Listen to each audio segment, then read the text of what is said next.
नमस्कार। शुरुआत करते हैं बड़ी खबर के साथ जो गौतम बुद्ध नगर से है। विकास दुबे को लेकर नोएडा में अलर्ट जारी किया गया है। नोएडा फिल्म सिटी छावनी में तब्दील हो गई है। फिल्म सिटी के एंट्री पॉइंट पर चेकिंग अभियान बढ़ा दिया गया है। शहर के मुख्य इलाकों में भी चेकिंग चल रही है। विकास दुबे के नोएडा आने की संभावना है। सेक्टर 16A फिल्म सिटी में इस वक्त चेकिंग चल रही है। इस वक्त की सबसे बड़ी खबर हम आपको बता रहे हैं। गौतम बुद्ध नगर से नोएडा फिल्म सिटी में विकास दुबे के होने की आशंका है, लिहाजा यहां पर चेकिंग बढ़ा दी गई है। एंट्री पॉइंट पर इस वक्त चेकिंग अभियान चल रहा है और शहर के मुख्य इलाकों में भी चेकिंग बढ़ा दी गई है। इस बात की जानकारी है, इनपुट है कि विकास दुबे नोएडा में हो सकता है। सेक्टर 16A फिल्म सिटी के आसपास चेकिंग फिलहाल बढ़ा दी गई है। तो तमाम कड़ियों को जोड़ा जा रहा है, तमाम जगहों पर छापेमारी चल रही है और इसी कड़ी में ये बड़ी जानकारी सामने आई है। गौतम बुद्ध नगर से विकास दुबे को लेकर नोएडा में अलर्ट जारी कर दिया गया है। नोएडा फिल्म सिटी इस वक्त छावनी में तब्दील हो चुकी है। वहां पर तमाम पुलिस वालों की इस वक्त तैनाती की गई है। चेकिंग चल रही है, सघन चेकिंग अभियान चलाया जा रहा है। अमित सिंह हमारे साथ जुड़ चुके हैं। अमित, क्या जानकारी, क्या अपडेट है? देखिए, आपको बता दूं अमित की गोतम बुद्ध नगर में जो विकास दुबे है उसको लेकर अलर्ट जारी किया गया है, जिसके चलते फिल्म सिटी में बड़ी सघन चेकिंग शुरू कर दी गई है और पूरी फिल्म सिटी को छावनी में तब्दील कर दिया गया है। बताया जा रहा है कि जो विकास दुबे है नोएडा में फिल्म सिटी आ सकता है, किसी समाचार या किसी बड़े ग्रुप में आके अपने आप को पेश कर सकता है। इसी चीज को लेकर देखते हुए जो गौतम बुद्ध नगर पुलिस है उसने अलर्ट मोड पे आ गई और पूरे फिल्म सिटी को जो हाईलाइट कर दिया गया है और जो मुख्य गेट है उस पर बड़ी चेकिंग अभियान शुरू कर दिया है। जी, आप बने रहे हमारे साथ अमित। एक बार फिर से दर्शकों को हम बता दें, कल की तस्वीर आप इस वक्त देख पा रहे हैं जो फरीदाबाद से सामने आई थी देर रात। ये कहा गया था कि तस्वीरों में जो शख्स दिख रहा है ये विकास दुबे हो सकता है, क्योंकि इनपुट इस बात के थे कि 2 से 3 दिनों से दिल्ली एनसीआर में विकास दुबे के होने की जानकारी सामने आ रही थी और उसके बाद जब एसटीएफ की टीम यहां पहुंची तो पता चला कि विकास दुबे वहां पर नहीं है। अब से थोड़ी देर पहले यह बड़ी जानकारी सामने आई है कि विकास दुबे नोएडा फिल्म सिटी इलाके में हो सकता है, लिहाजा यहां पर चेकिंग बढ़ा दी गई है। एंट्री पॉइंट पर तमाम पुलिस वालों की तैनाती की गई है। हर आने जाने वाले को रोका जा रहा है, चेकिंग की जा रही है, हर गाड़ी को रोका जा रहा है, तलाशी ली जा रही है, क्योंकि जानकारी मिल रही है कि विकास दुबे किसी न्यूज चैनल में जाकर वहां पर शायद अपनी बात रख सकता है, वहां से वो समर्पण की कोशिश कर सकता है। लिहाजा पुलिस और एसटीएफ किसी प्रकार की कोई कोताही, कोई लापरवाही नहीं बरतना चाहती है। इस वजह से film city Noida sector 16A इलाके में इस वक्त सघन चेकिंग अभियान चलाया जा रहा है। सुरक्षा व्यवस्था वहां पर कड़ी कर दी गई है। अमित, ये इनपुट कहां से आया, कोई जानकारी आपके पास?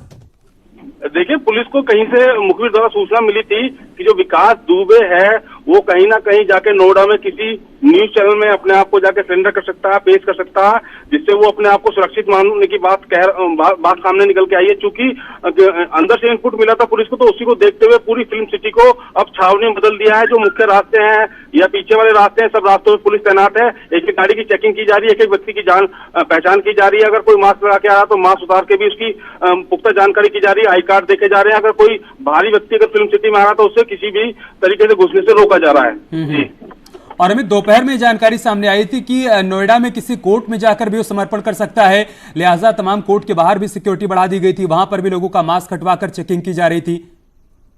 देखिए, आपको बता दूं अमित कि कल से जब ये खबर सामने आई कि दिल्ली एनसीआर में विकास दुबे की होने की सूचना है और फरीदाबाद में बताया गया कि विकास दुबे फरीदाबाद में आया था, तो उसी को देखते हुए गौतम बुद्ध नगर जो कि हरियाणा दिल्ली से सटा हुआ इलाका है और जो फरीदाबाद से भी बहुत नजदीक पड़ता है, तो कहीं ना कहीं ये चीजें सामने निकल के आई थी कि विकास दुबे अपने आप को गौतम बुद्ध नगर की न्यायालय में पेश ना कर दे। इस चीज को लेकर भी पुलिस ने अलर्ट जारी किया था और जो जितने भी न्यायालय के गेट थे वहां सघन चेकिंग अभियान शुरू किया गया था। जो लोग मास्क पहन के आ रहे थे, चाहे अधिवक्ता हो चाहे कोई फरियादी हो, तो उसका भी मास्क उतार के चेक किया जा रहा था और बिना आईडी प्रूफ के किसी को भी न्यायालय में घुसने की इजाजत नहीं दी जा रही थी। तो पुलिस ने अब पूरे फिल्म सिटी को फिलहाल अभी पूरे फिल्म सिटी को अपने कब्जे में ले लिया है और चारों तरफ से जो रास्ते हैं वो सब बंद कर दिए गए हैं, बिना किसी के आई कार्ड के घुसने से रोका जा रहा है। जी, किसी अधिकारी से कोई बातचीत हो पाई अमित इस बारे में, कोई अगर और जानकारी मिल पाई हो?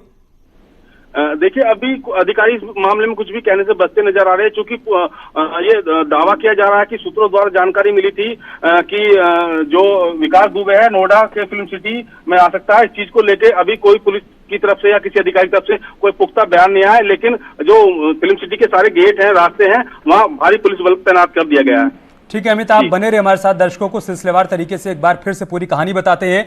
आज सुबह से पुलिस का एक्शन जिस तरीके से देखने को मिल रहा है, उसके बाद कयास यही लगाए जा रहे थे कि अब पुलिस और एसटीएफ विकास दुबे के बहुत करीब, बहुत नजदीक पहुंच चुकी है और किसी भी वक्त उसकी गिरफ्तारी हो सकती है या फिर उसका एनकाउंटर हो सकता है। और इस बीच ये बड़ी खबर सामने आती है गौतम बुद्ध नगर से, नोएडा सेक्टर 16A इलाके से, फिल्म सिटी से, कि यहां पर विकास दुबे जा सकता है, किसी न्यूज चैनल में जाकर अपनी बात रख सकता है, वहां पर समर्पण कर सकता है। लिहाजा सेक्टर 16A में इस वक्त पुलिस फोर्स की तैनाती की गई है। वहां पर इस इलाके को छावनी में तब्दील कर दिया गया है और सघन चेकिंग भी चल रही है। बहुत शुक्रिया अमित आपका हमारे साथ जुड़ने के लिए, तमाम जानकारी हम तक पहुंचाने के लिए।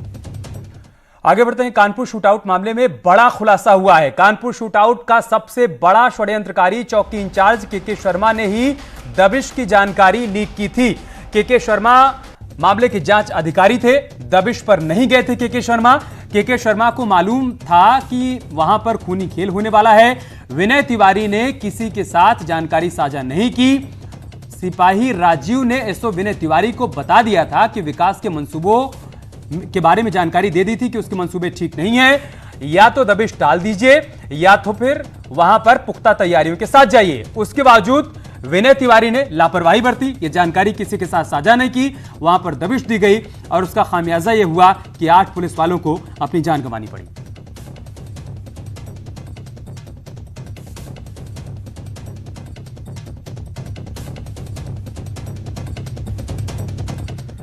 तो बड़ी खबर यह कि कानपुर कांड की रात का राज खुल चुका है। चौबेपुर थाने के बीट अधिकारी के शर्मा ने मुखबिरी की थी। विकास दुबे को उसने रात में दबिश की जानकारी दे दी थी। विकास दुबे ने इसके बाद चौबेपुर थाने के सिपाही राजीव चौधरी को फोन किया। विकास दुबे ने राजीव चौधरी से कहा कि दबिश हुई तो खूनी खेल होगा।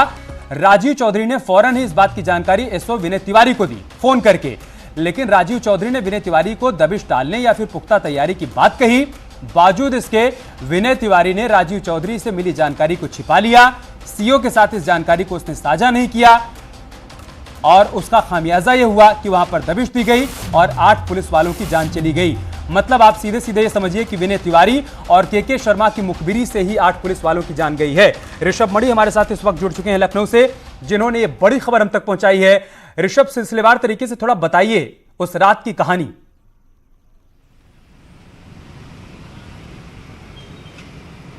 देखिए, राहुल तिवारी ने एक एफआईआर दर्ज करवाई थी। पहले उसने कोशिश की थी एसओ चौबेपुर विनय तिवारी के माध्यम से वो एफआईआर दर्ज हो, लेकिन जब चौबेपुर एसओ ने नहीं दर्ज की तो वो सीओ शहीद जो अब हो चुके हैं देवेंद्र मिश्रा के पास पहुंचा। देवेंद्र मिश्रा ने राहुल तिवारी की उस तहरीर के ऊपर 2 जुलाई की देर शाम 307 हत्या के प्रयास की धाराओं में एफआईआर दर्ज कर ली विकास दुबे के खिलाफ। और ये तय हो गया कि आज रात को विकास दुबे के आवास पर दबिश जाएगी और उसको गिरफ्तार किया जाएगा।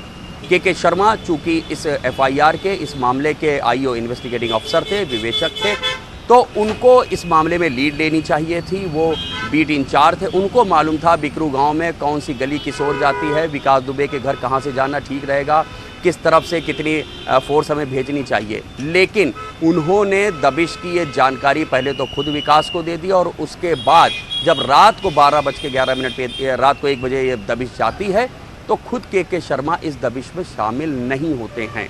और इसी दौरान जब चौबेपुर थाने का ही एक सिपाही राजीव चौधरी है, जिसको बार बार विकास फ़ोन कर रहा था, 5-6 मिस कॉल के बाद 12:11 पर जब राजीव उसने उसका फ़ोन नहीं उठाया, राजीव ने पलट के फ़ोन किया तो विकास ने उसको बता दिया कि उसके घर दबिश आने वाली है और उसको इस बात की जानकारी है।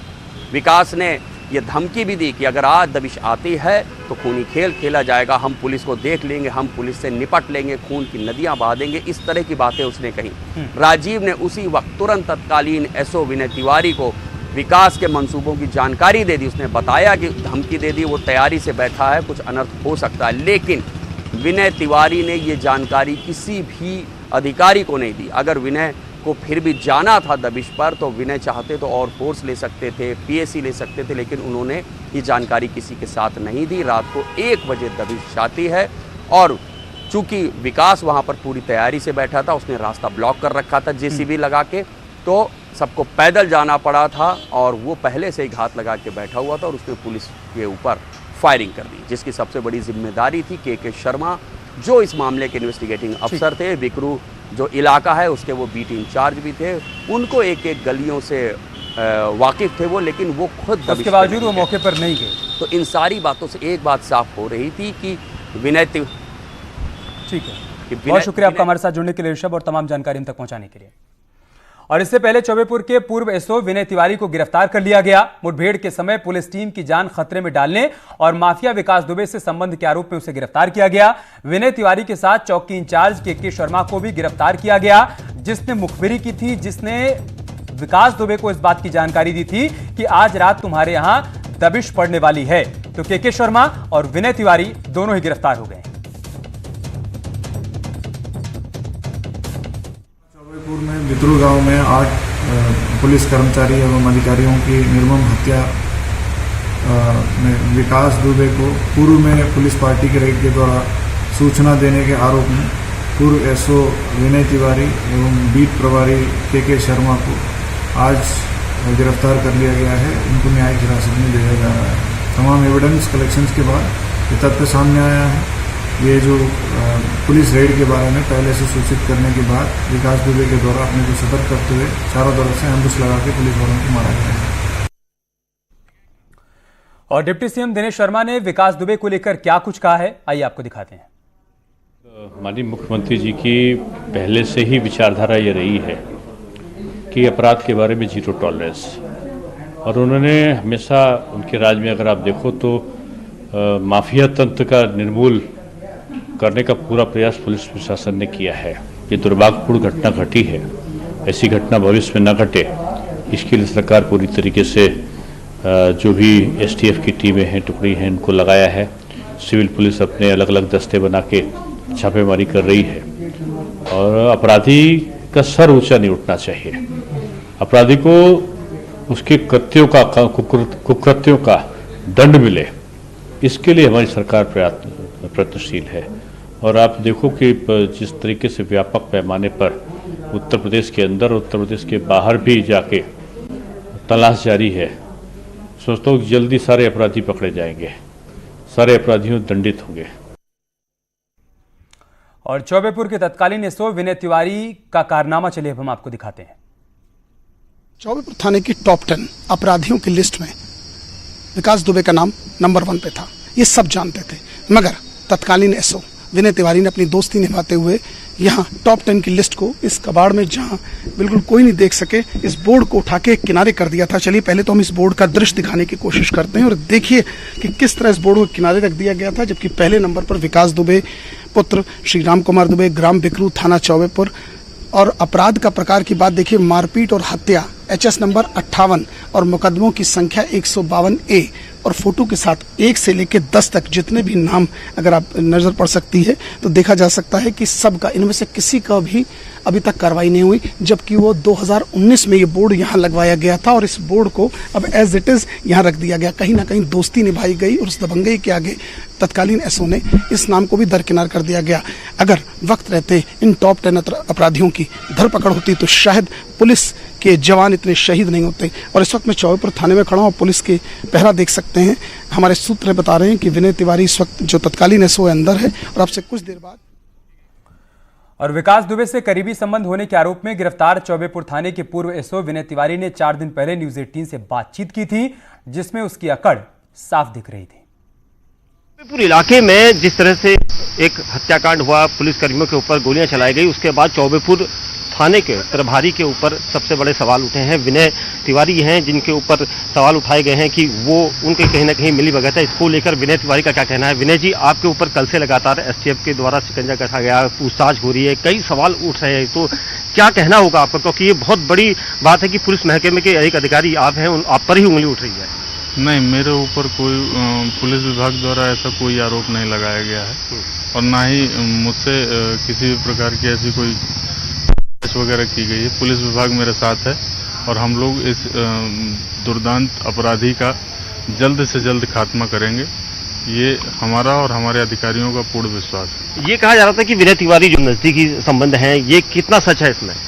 ये उस अपराधी को फायदा पहुंचाने के लिए कुछ उसी के लोग इस तरीके की अफवाह उड़ा रहे हैं। बाकी ऐसा ये सब बिल्कुल निराधार है। लेकिन और कानपुर कांड का गुनहगार गैंगस्टर विकास दुबे भले ही पुलिस से बचने के लिए मारा फिर रहा हो, लेकिन उसके गुनाहों की सजा मिलने में ज्यादा देर नहीं है। इस बीच एसटीएफ ने उसके करीबी अमर दुबे को हमीरपुर में एनकाउंटर में ढेर कर दिया। विकास दुबे का करीबी अमर दुबे ढेर।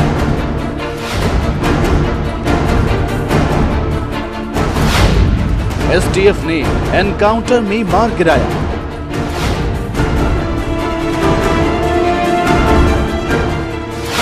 हमीरपुर के मौदहा में हुई मुठभेड़।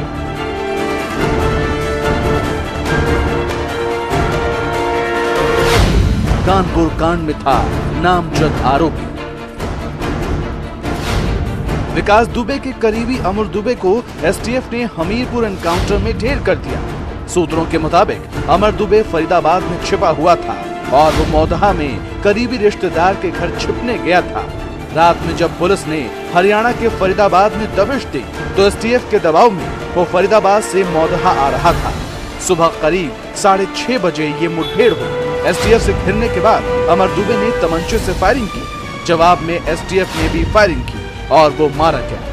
कानपुर में 8 पुलिसकर्मियों की हत्या के मामले में नामजद था।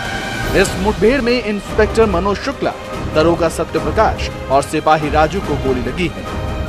इसके द्वारा पुलिस पार्टी पर कई राउंड फायरिंग किए गए, जो रिटेलिएटरी आत्मरक्षात्मक फायरिंग पुलिस द्वारा की गई, उसमें यह घायल हुआ।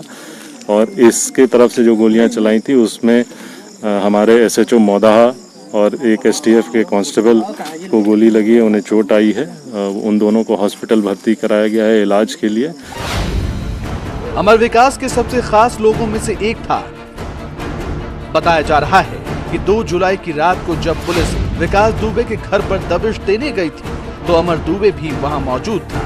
आरोप है कि पुलिस वालों की हत्या में वो भी शामिल था। खूनी खेल खेलने के बाद वो विकास दुबे के साथ ही भाग निकला था। Bureau report, news 18। और कानपुर से एक और बड़ी खबर है। मोस्ट वांटेड विकास दुबे की तलाश में जुटी पुलिस ने हमीरपुर के मौदहा में मुठभेड़ में मारे गए अमर दुबे के पिता संजू दुबे, मां और पत्नी के साथ 25,000 की इनामी जहान यादव को गिरफ्तार कर लिया है। शिकंजा लगातार कसता जा रहा है। पुलिस हर उस शख्स तक पहुंचने की कोशिश कर रही है जिसके तार कहीं न कहीं से विकास दुबे के साथ जुड़े हो सकते हैं। इसी कड़ी में अमर दुबे के पिता, मां और पत्नी को भी गिरफ्तार किया गया है।